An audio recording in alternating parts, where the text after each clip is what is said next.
My name is Dr. Nick Georgopoulos. I'm one of the biology lecturers at the University of Huddersfield. My area of expertise is cancer biology and immunology. My group works a lot with using cells in culture models that allow us to do the science that we do for the Paxman project.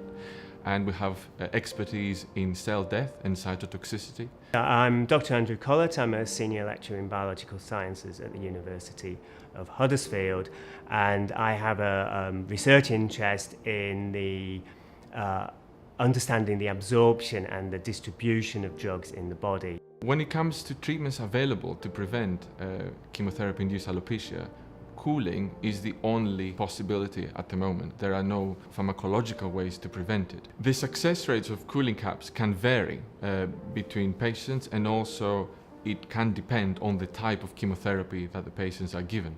Overall, cooling has a 50 to 60% success rate, but as I said, that can vary depending on the actual drug or depending on the patients themselves. In some cases, cooling can protect by at least 90% of the cases, but in other cases, depending on the drug combinations, it might not be as successful. But overall, there is an at least 50 to 60% success rate. When it comes to how scalp cooling works as a principle, several hypotheses have been suggested. No one knows exactly how it works, but there are various potential hypotheses that have been suggested.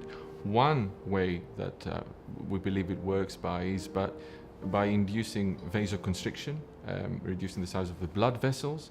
As a result of that, when the chemotherapy drugs are in the bloodstream, because of vasoconstriction in the scalp area, less drug is believed to go to the actual hair follicles, which is where the toxicity takes place and hair loss as a result occurs. The other thought is that the membranes of the cells in the hair follicles, that are the ones that are actually potentially going to be damaged by the chemotherapy drugs, are less permeable to drugs when they're cool, so less drug gets into those cells. Also, it could be that the cell's metabolism slows down, and particularly the rate that they divide. And that will mean, because most of the chemotherapy drugs target rapidly dividing cells, if you can slow that process down, then they'll be less toxic. So it could be one of these mechanisms, but we believe it could be a combination of these mechanisms. In order to understand the mechanisms of scalp cooling, for the first time, we have used cells that are cultured in the lab, in vitro, as we say, and we study the effect of chemotherapy drugs on these cells. The cells we use are cells that are the ones that are located in the hair follicles, in the skin. We culture these cells and we treat them with chemotherapy drugs that are routinely used in the clinic. And we treat them with various doses of these drugs, particularly drug doses that we know are present in the bloodstream of patients that are treated during cancer chemotherapy. And what we do is we study the effect of these drugs under normal temperature conditions that you have in the human body, 37 degrees, and also under cooling conditions, which we know will be achieved using the cooling cap. We study the toxicity and we compare the differences. Our experiments have proved at least some of the mechanisms that scalp cooling works biologically, because we look after we expose the hair follicle cells to these different chemotherapy agents.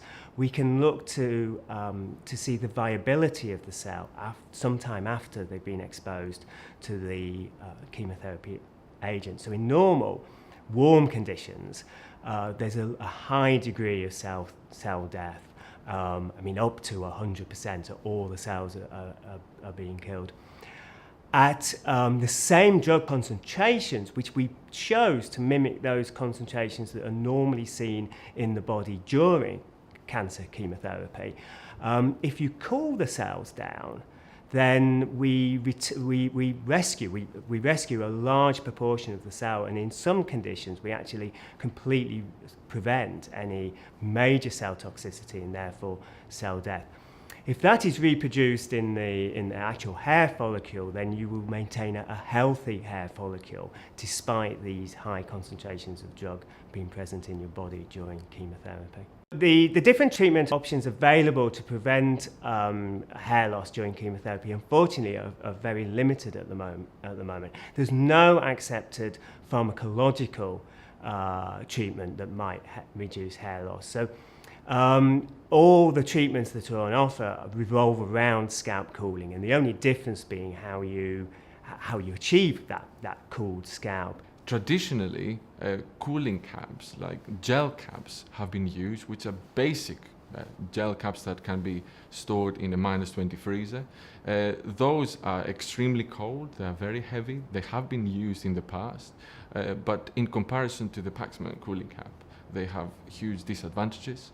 They are very cold, they are very uncomfortable where they are applied first time, so discomfort is a big issue.